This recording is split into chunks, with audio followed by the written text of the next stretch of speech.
Hello students, today we will see 5 kingdom classification. Okay, so previously we have seen 2 kingdom classification. Now we will see 5 kingdom classification.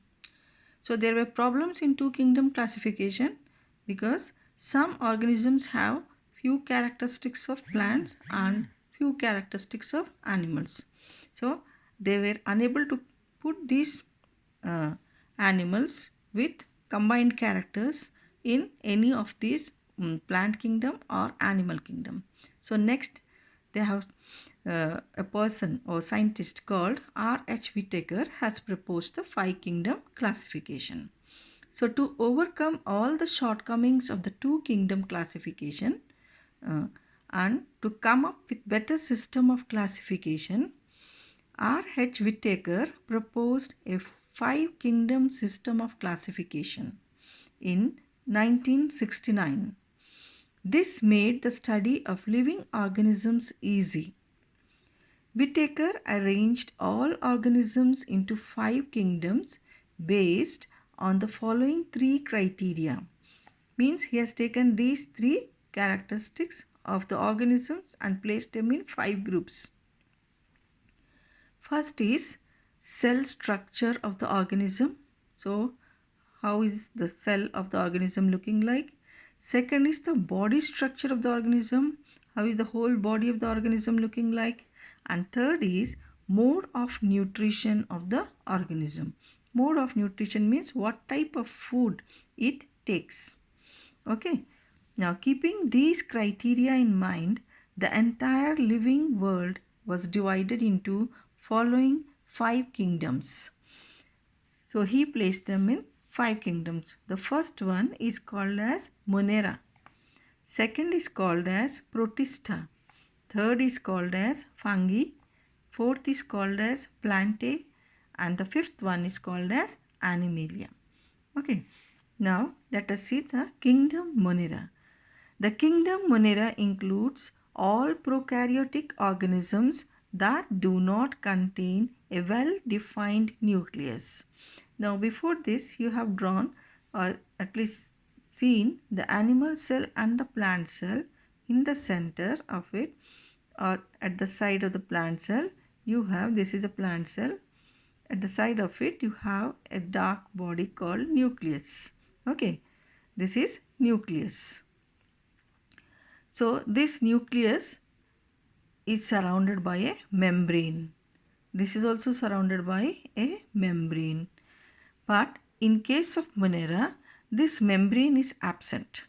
So the cells which lack the membrane, they only have some substance that is present in the nucleus, but the surrounding membrane is absent. So we call that it doesn't have well-defined nucleus. So a well-defined nucleus is the one which has a membrane around it. And those who don't have membrane around it, we call them as prokaryotic organisms. Okay, so this Monera, whichever organism belongs to this, they don't have well-defined nucleus. So they do not have well-defined nucleus. You have understood what is the meaning of well-defined nucleus? A nucleus with the membrane is well-defined nucleus. Without the membrane surrounding it is not well-defined nucleus, and they are called as prokaryotic organisms. Now these organisms may be autotrophic or heterotrophic. You know the meaning of autotrophic. Here trophic means type of nutrition. Auto means they prepare their own food. Like in plants they prepare their own food. So all those which prepare their own food are called as autotrophic. And all those which depend on others for their nutrition are called as heterotrophic. So the Monera can be either the autotrophic or the heterotrophic. Common examples of such organisms are bacteria. So you might have heard the word bacteria. They are very, very small in size and we cannot see it with our naked eyes. Means simply by our eyes we cannot see it. We need to take the help of microscope to see them. So if it is singular, singular means, you know, in English you study singular, plural. Singular means one. So if one bacteria is there, we call it as bacterium, and many are there, we call it as bacteria. And the second example is blue-green algae. They look like algae. Algae are minute green plants. Okay. So these also look like that because they have the bluish green pigment in them. So they are called as blue-green algae. But they are also Monera only. They don't have well-defined nucleus. So you have two examples of Monera. One is bacteria. Second one is blue-green algae. They have the following features.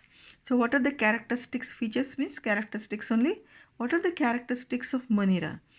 Their cells are microscopic. Just now I told you we have to see them under the microscope. That means they are very, very minute. So we call them as microscopic. They do not have all components of the cell. Now, if we study animal cell or plant cell, we have seen there is a well-defined nucleus. Now they also have mitochondria. They also have the Golgi apparatus. They have endoplasmic reticulum. All these are called as cell organelles. In plant cell, there is a vacuole also. So these are all different organelles or parts present in the cytoplasm of plant and animal cell. All these are absent in the Monera. Okay, so they do not have all components of a cell.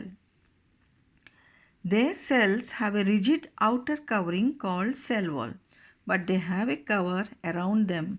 That cover is called as cell wall. You might have heard plant cells also have an outer cover called as cell wall. But this cell wall is made up of cellulose, and this cell wall is not made up of cellulose but some other material. So the cell wall is made up of different materials in case of Monera and plant cell. So what we find here is they do not have well-defined nucleus. They don't have all the components that should be present in the cell, and they have one cell wall around their cell membrane. So these are the characteristics of Monera. And two examples which you have studied is, one is the bacteria, other is the blue-green algae. I hope you have understood this. Now, bacteria are found in 4 different shapes. So now we will see the shapes of the bacteria. There are 4. First is cocci. Singular we call it as coccus. Second is bacilli. Singular is bacillus. Third is spirilla, and they don't have any singular one. It means they are present only one in singular form only, and vibrios. They are also small comma shaped. Now cocci means spherical. Bacilli means rod shaped. Spirilla means like a spring. It is spiral. And vibrios means like comma shaped. Okay. Curved shaped, comma shaped. Now let us see one by one. Now cocci are these bacteria are spherical in shape. Spherical means ball like. You have seen the ball, isn't it? It is spherical. We won't call it as circular. We call it as spherical because it has got 3 dimensions. They occur either as single cells. So if only one organism, that is a single circular bacterium is there or spherical bacterium is there, then we call it as monococcus. And if they are present in groups of 2, suppose 2 are there but they are attached to each other and they exist like this only, then we call it as diplococcus. In chains, so sometimes what happens, they live in chains, mean they are attached to each other like this and form a long chain, then we call them as streptococcus. Or in bunches, if they occur in bunches, then we call it as staphylococcus. Bunches means it will be like this. Now examples include streptococcus pneumonia and Neisseria gonorrhea. Streptococcus pneumonia causes bacterial pneumonia in humans. You might have heard pneumonia is a disease. So this organism causes disease in humans. Now bacilli, they are rod-shaped bacteria with or without flagella. Flagella means this bacteria, there is no flagella here, but some have tail-like structures here out. They are called as flagella. So they may occur as single cells or in chains. Some examples of bacilli are lactobacillus, bacillus and pseudomonas. Escherichia coli is also a bacteria which is bacillus and is an example of rod-shaped bacteria which lives in the intestine of humans. So as long as it lives in the human intestine, it is very helpful because it helps in the production of vitamin B. But if it goes to some other places, it can cause the disease. Then spirilla. These are spiral shaped and exist only as single cells. Some examples of spirilla are Treponema and Campylobacter.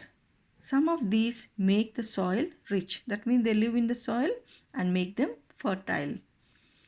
Now Vibrios. They are short, curved or comma-shaped bacteria. For example, Vibrio cholera, which is the cause of cholera in humans. So cholera is a disease in humans. So if this cholera enters into the intestine, what will it do? It causes the cholera and the person feels like vomiting, or the person has the loose motions. So in this way, that causes the disease. So we have seen 4 types of bacteria, their examples. Okay. I hope you have understood, girls.